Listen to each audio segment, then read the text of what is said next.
Assalamualaikum warahmatullahi wabarakatuh. Jumpa lagi dengan Esti Belajar. Kali ini akan sharing materi perasuransian, lembaga pembiayaan, dana pensiun, dan pergadaian. Sobat Esti, kata asuransi, insurance, mungkin sudah tidak asing lagi bagi kita. Asuransi itu berasal dari bahasa Inggris insure, berarti memastikan atau menjamin. Sekitar tahun 1800-an, kata tersebut diucapkan menjadi insure. Dalam bahasa Indonesia, diterjemahkan menjadi asuransi.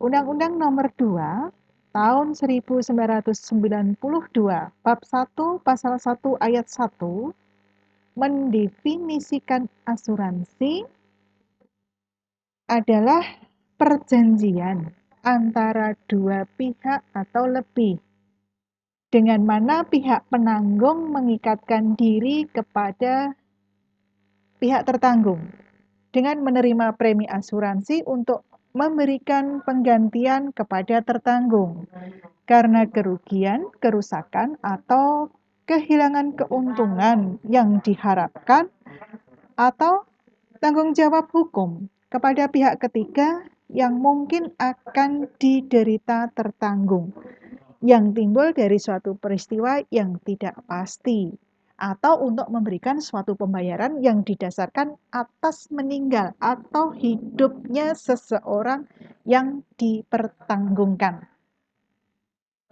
Unsur penting dalam asuransi yang pertama premi, yaitu iuran yang dibayar secara sekaligus atau berkala oleh tertanggung kepada penanggung berdasarkan suatu polis asuransi. Polis asuransi yaitu surat atau dokumen perjanjian yang dibuat antara pihak tertanggung dan pihak penanggung. Polis asuransi akan menjadi bukti dan alat untuk mengajukan asuransi dari pihak tertanggung. Unsur yang ketiga, klaim.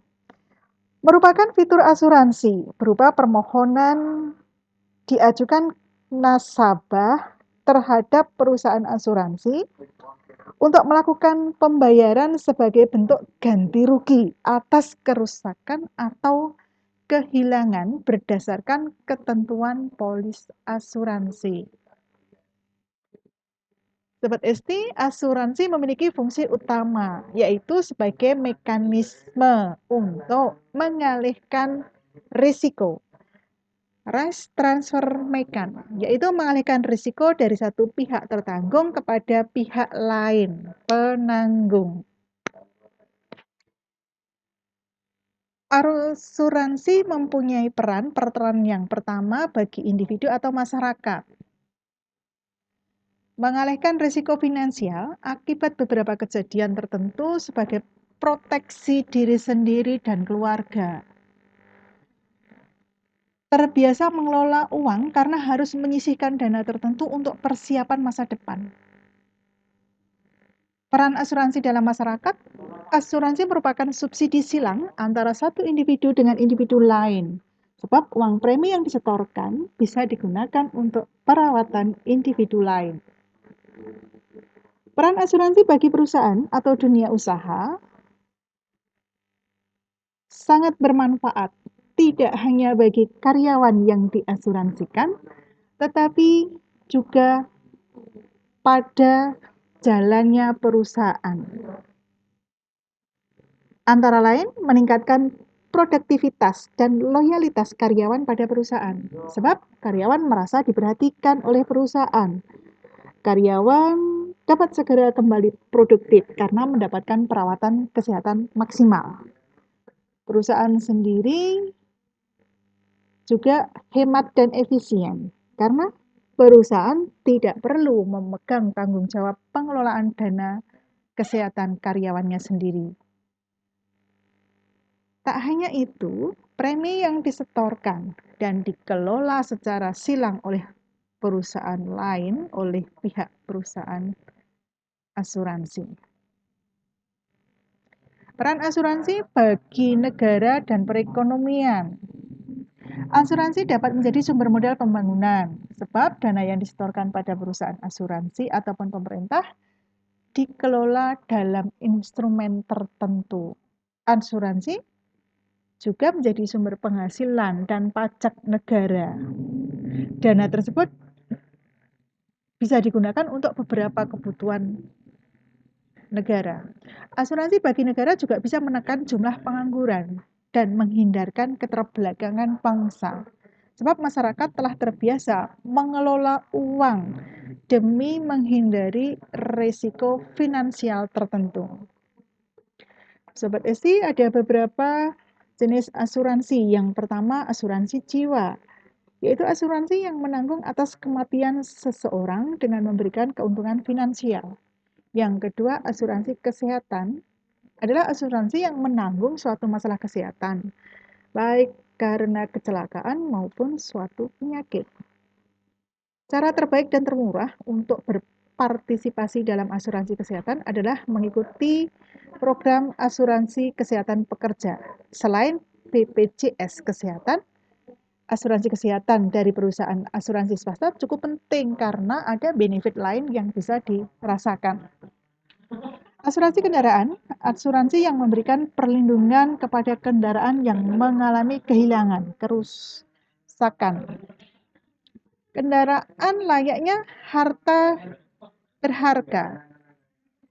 Apabila kendaraan rusak, maka jalan satu-satunya mengganti kerugian dengan menggunakan tabungan pribadi. Sedangkan jika memiliki asuransi kendaraan, maka kerugian tersebut akan diganti oleh perusahaan asuransi. Asuransi kepemilikan rumah dan properti asuransi melindungi dan memberikan keringanan bila mana rumah atau properti tertanggung lainnya mengalami musibah seperti kebakaran, gempa bumi, tsunami, dan lain sebagainya. Asuransi pendidikan menjamin kehidupan yang lebih baik, terutama pada aset pendidikan anak. Sobat Esti, berikutnya tentang pegadaian. Pernahkah kalian tidak punya uang? Pernahkah melihat barang yang bagus, harga murah, tetapi waktu penawarannya sangat singkat? Pernahkah kalian menangkap peluang usaha yang bagus, tetapi tidak punya modal? Inginkah kalian memiliki batu mulia sebagai lambang kesuksesan dan kemakmuran? Bukan waktunya lagi untuk mengeluh. Semua itu bisa diselesaikan oleh lembaga yang terkenal dengan slogannya mengatasi masalah tanpa masalah. Itulah Pegadaian. Apa itu Pegadaian? Pegadaian merupakan perusahaan BUMN yang mempunyai misi ikut membantu program pemerintah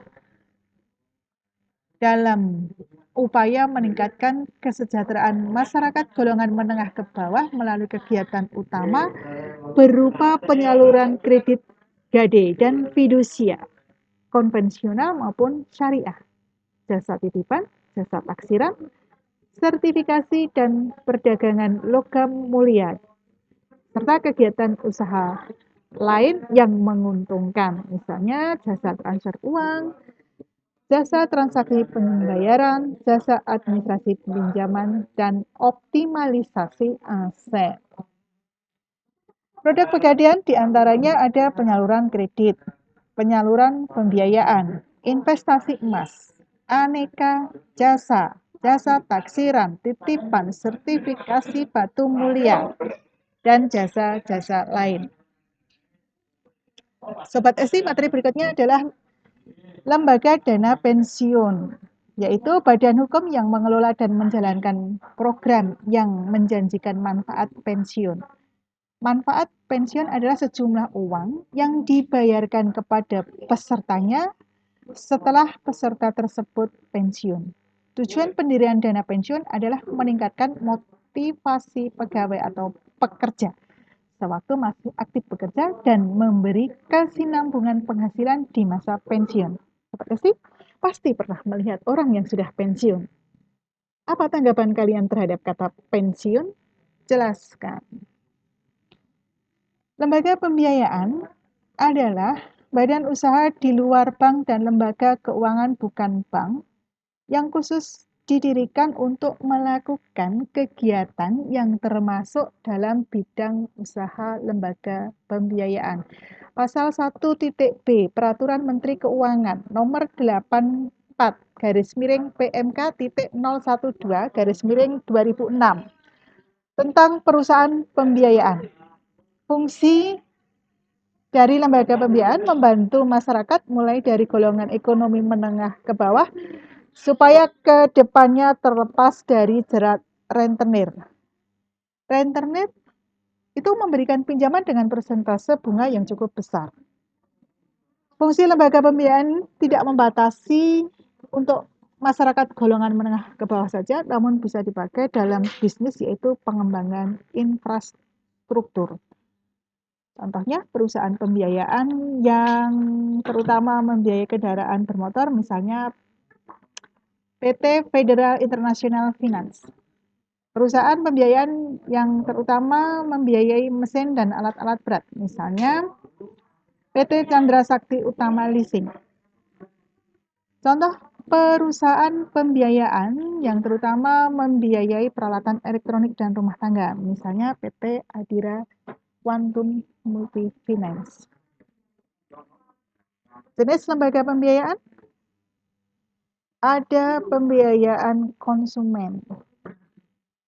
Adalah kegiatan pembiayaan untuk pengadaan barang berdasarkan kebutuhan konsumen dengan pembayaran secara angsuran.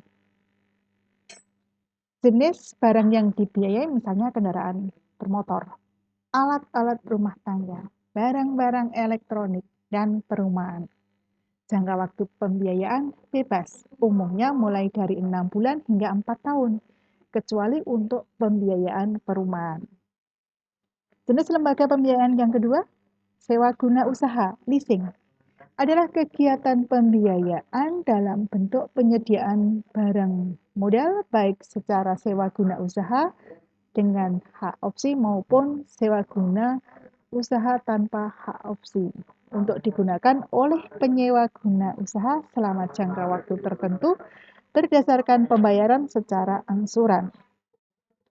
Barang modal adalah barang yang digunakan untuk kegiatan usaha, misalnya mesin-mesin, penyewaan mobil, truk, kendaraan akuntan umum, pesawat udara, kapal laut, dan sejenisnya. Jangka waktu pembiayaan untuk sewa guna usaha minimal 2 tahun. Persyaratan pembiayaan pada umumnya tidak jauh berbeda dari pembiayaan konsumen, hanya ditambah dengan nomor pokok wajib pajak (NPWP). Karena barang yang dibiayai akan digunakan untuk kegiatan usaha, perusahaan pembiayaan akan terlebih dahulu meneliti dengan seksama apakah kegiatan usaha yang dilakukan calon penyewa guna usaha berjalan baik sehingga penyewa guna usaha memiliki kemampuan untuk membayar angsurannya secara tepat waktu. Jenis lembaga pembiayaan yang ketiga, perusahaan modal ventura, yaitu sebuah badan usaha yang melakukan usaha pembiayaan atau penyertaan modal ke dalam suatu perusahaan yang menerima bantuan pembiayaan untuk jangka waktu tertentu dalam bentuk penyertaan saham. Penyertaan melalui pembelian obligasi konversi dan pembiayaan berdasarkan pembagian atas hasil usaha. Sobat Esti Belajar, sampai di sini kebersamaan kita kali ini. Semoga ada manfaatnya, ada kesalahan, minta maaf. Sampai jumpa lagi dengan video Esti Belajar berikutnya. Assalamualaikum warahmatullahi wabarakatuh.